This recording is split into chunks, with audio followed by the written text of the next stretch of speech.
May 8th, 2026. In case you're wondering what kind of a news day it was, President Donald J. Trump announced that the Department of War was releasing government files related to alien and extraterrestrial life, unidentified aerial phenomena, and unidentified flying objects. The president posted, "Have fun and enjoy." It's hard to see the release of this information at this moment as anything more than a distraction from the many stories in the news that show the administration in an unflattering light. The biggest of those stories was not that Secretary of Transportation Sean Duffy took his family on a 7-month road trip to film a television series called The Great American Road Trip while he was supposed to be doing his job as Secretary of Transportation, or that he told Fox and Friends this morning that it fits any budget to do a road trip on a day when the national average for a gallon of gas was $4.54. It was not the story, written by David A. Farenthold and Luke Broadwater and published in the New York Times, that Trump gave a no-bid $6.9 million contract to reseal the joints, waterproof, and paint bright blue the reflecting pool in front of the Lincoln Memorial.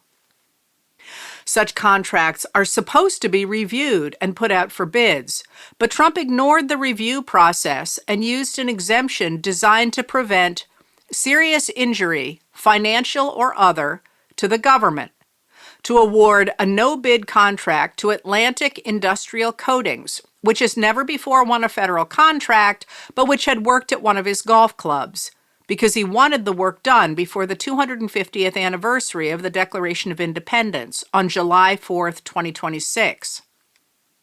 The contract is for more than triple the $1.8 million Trump promised, and officials say the repairs will last for 7 to 10 years, rather than the 50 years Trump claimed. Even that might be generous. One expert warned that the motorcade the president took onto the pool yesterday to review the project was heavy enough to have sprung the newly repaired joints between the concrete slabs that make up the pool bed. It was not the story by economist Justin Wolfers in the New York Times explaining that the Defense Department's claim that the war on Iran has cost taxpayers $25 billion tallies only the price of the 2,000 spent Tomahawk and Patriot missiles, the airplanes lost, and the other materiel used. It does not measure the lives lost, the disruption in global oil markets, companies shut down, like Spirit Airlines, heightened geopolitical tensions, higher interest rates, lower stock prices, lower economic growth, Iran's new ability to charge tolls in the Strait of Hormuz to fund its nuclear ambitions, and the new need for countries to increase military spending.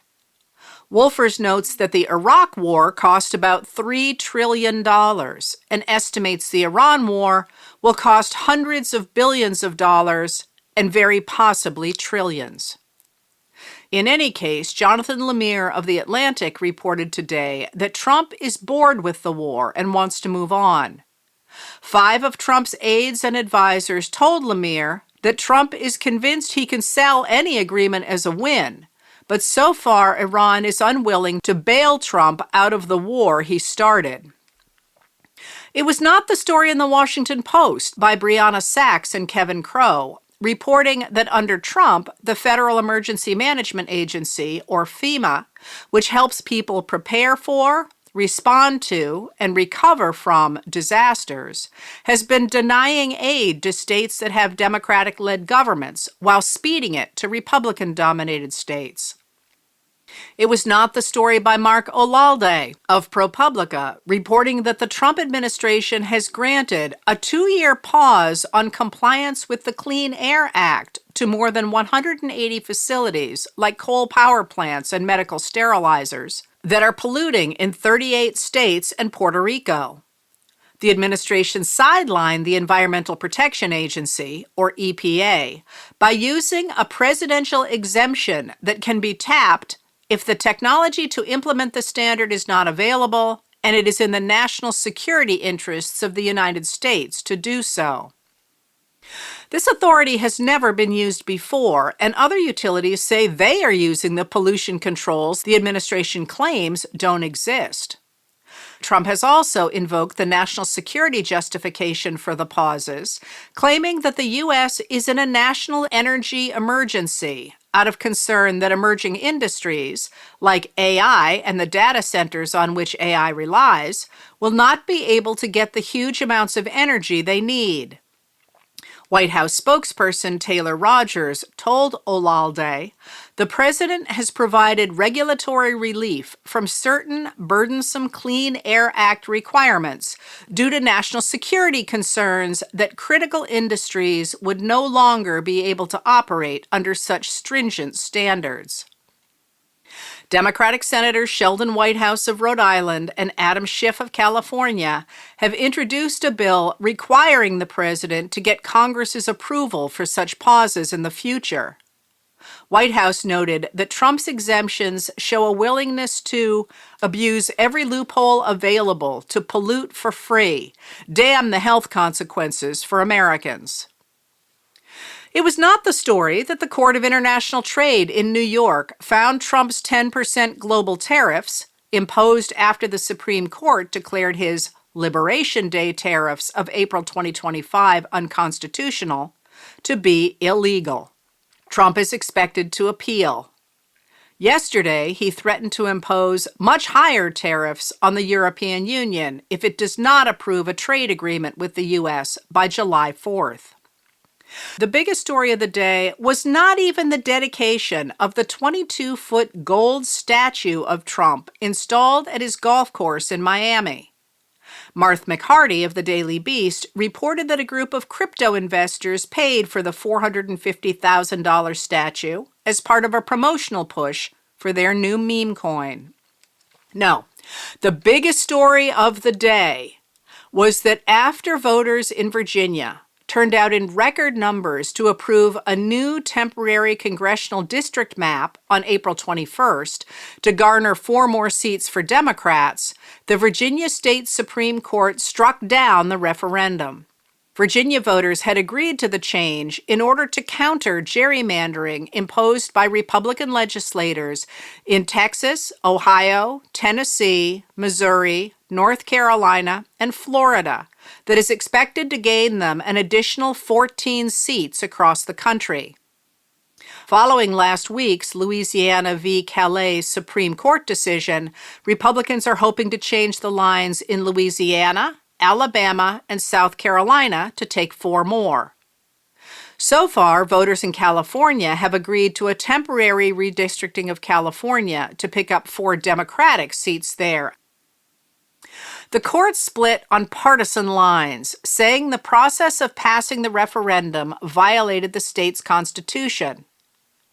With Trump's job approval ratings in the low 30s, anger at rising prices, frustration at the war on Iran, dislike of the administration's attacks on immigrants, and growing outrage at the extraordinary corruption of the administration, Republicans were so worried they would lose control of the House of Representatives in the November midterm elections that they began the gerrymandering wars. Now, those wars have turned in their favor. Huge win for the Republican Party and America in Virginia, Trump gloated on social media. The Virginia Supreme Court has just struck down the Democrats' horrible gerrymander. Make America great again, President Donald J. Trump.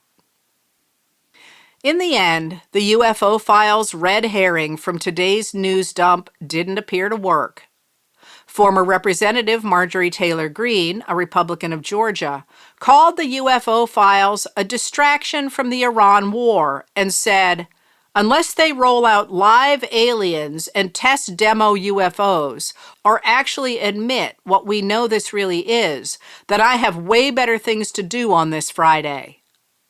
The chair of the Michigan Democratic Party also commented, if any aliens had flown over Epstein Island, you could be damn sure Trump would keep their secret.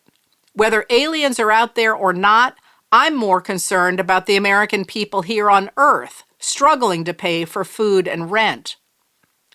And Democrats certainly didn't miss the Virginia decision. Representative Jamie Raskin, a Democrat of Maryland, the top-ranking Democrat on the House Judiciary Committee, posted, "Today, in an outrageous outburst of right-wing judicial activism following the Roberts Court's Calais decision, the Virginia Supreme Court has struck down the will of the voters. But democracy won't end with right-wingers in black robes. Now is the time to campaign like never before for strong democracy, freedom, and progress. The American people will have the final say in November. Organize."